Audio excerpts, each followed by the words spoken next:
الحمد للہ وکفا وسلام علی عبادہ الذین اصطفیٰ اما بعد فاعوذ باللہ من الشیطان الرجیم بسم اللہ الرحمن الرحیم ومن حیث خرجت فول وجہک شطر المسجد الحرام وإنہ للحق من ربک وما اللہ بغافل عما تعملون۔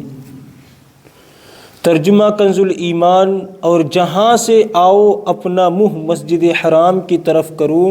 اور وہ ضرور تمہارے رب کی طرف سے حق ہے، اور اللہ تمہارے کاموں سے غافل نہیں۔ ومن حیث خرجت، اور تم جہاں سے آؤ، یعنی اے حبیب صلی اللہ تعالی علیہ وسلم، آپ خواہ کسی شہر سے سفر کے لیے نکلیں، بہرحال نماز میں اپنا منہ مسجد حرام یعنی کعبہ کی طرف کریں،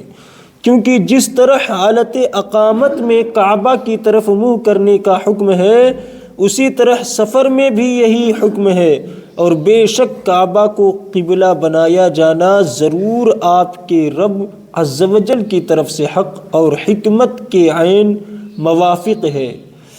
اور اے مسلمانوں، اللہ تعالیٰ تمہارے اعمال سے غافل نہیں، اس لیے وہ تمہیں اس عمل کی بہترین جزا دے گا۔ سبحان اللہ۔ ومن حیث خرجت فول وجہک شطر المسجد الحرام وحیث ما کنتم فولوا وجوہکم شطرہ لئلا یکون للناس علیکم حجہ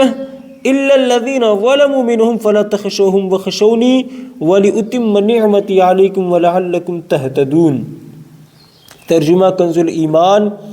اور اے محبوب، تم جہاں سے آؤ اپنا منہ مسجد حرام کی طرف کرو، اور اے مسلمانوں، تم جہاں کہیں ہو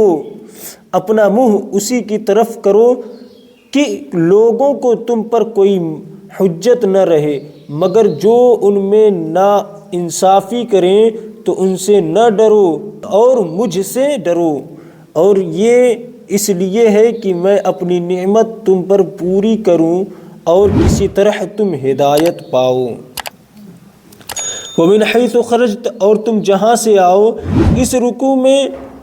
3 مرتبہ نبی کریم صلی اللہ تعالی علیہ وسلم اور مسلمانوں کو مسجد حرام یعنی کعبہ کی طرف منہ کر کے نماز پڑھنے کا حکم دیا گیا ہے۔ اس سے بظاہر ایسا لگتا ہے کہ یہ تکرار ہے، لیکن در حقیقت یہ تکرار نہیں، کیونکہ ہر بار کے حکم کی علت جدا ہے۔ پہلی بار جب نماز میں مسجد حرام کی طرف منہ کرنے کا حکم دیا گیا تو اس کی علت یہ بیان ہوئی کہ اللہ تعالیٰ نے اپنے حبیب صلی اللہ تعالی علیہ وسلم کی رضا جوئی کے لیے مسجد حرام کو قبلہ بنایا، اور نماز میں اس کی طرف منہ کرنے کا حکم دیا۔ دوسری مرتبہ جب مسجد حرام کی طرف منہ کرنے کا حکم دیا گیا تو اس کی علت یہ بیان فرمائی کہ اللہ تعالیٰ نے ہر امت کا الگ الگ قبلہ بنایا ہے جس کی طرف منہ کر کے وہ نماز پڑھتے ہیں، اور جب امت محمدیہ بھی ایک امت ہے تو ان کا قبلہ مسجد حرام کو بنایا اور اس کی طرف منہ کر کے انہیں نماز پڑھنے کا حکم دیا گیا۔ تیسری مرتبہ جب یہ حکم دیا گیا تو اس کی یہ علت بیان فرمائی کہ قبلہ کے معاملے میں یہودی مسلمانوں کے خلاف حجت قائم نہ کر سکیں۔ وحیث ما کنتم فولوا وجوہکم شطرہ، اور اے مسلمانوں، تم جہاں کہیں ہو اپنا منہ اسی کی طرف کرو۔ اس آیت میں مجموعی طور پر لوگوں سے فرما دیا گیا کہ تم حالت سفر میں ہو یا حالت اقامت میں، جنگل و بیابان میں ہو یا شہر میں، ہر جگہ ہر حالت میں اور ہر وقت تم سب نے نماز میں خانہ کعبہ ہی کی طرف منہ کرنا ہے، تاکہ یہودیوں کو اس اعتراض کا حق نہ رہے کہ ان کی کتابوں میں تو قبلہ کی تبدیلی کا لکھا ہوا تھا، لیکن اس نبی نے تو ایسا کیا ہی نہیں، یا وہ یہ اعتراض نہ کر سکے کہ یہ نبی ہمارے دین کی تو مخالفت کرتے ہیں لیکن قبلہ ہمارے والا ہی مانتے ہیں، اور مشرکین کو یہ اعتراض کرنے کا موقع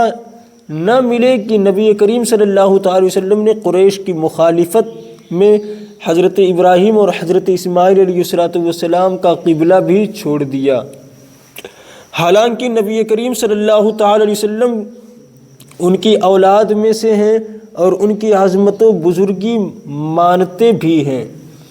الا الذین ظلموا منہم، مگر جو ان میں نا انصافی کریں، یعنی اللہ تعالیٰ کی طرف سے تو حجت پوری ہو چکی، اب بھی اگر کوئی اعتراض کرتا ہے تو وہ خود ظالم ہے۔ یاد رہے کہ دین کی راہ میں طعنے سننا انبیاء کرام علیہ السلام کی سنت رہی ہے۔ وآخر الدعوانا ان الحمد للہ رب العالمین۔ ہم سب کو صراط مستقیم پر گامزن فرما، ماہ رمضان المبارک میں زیادہ سے زیادہ علم حاصل کرنے کی توفیق عطا فرما، زیادہ سے زیادہ نیک عمل کرنے کی توفیق عطا فرما، گناہوں سے بچنے کی توفیق عطا فرما، نماز پنجگانہ کی توفیق عطا فرما، ہم سب کا خاتمہ ایمان کے ساتھ عطا فرما، رمضان المبارک کی فیضان سے مالا مال فرما۔ سبحان ربک رب العزت عما یصفون وسلام علی المرسلین والحمد للہ رب العالمین۔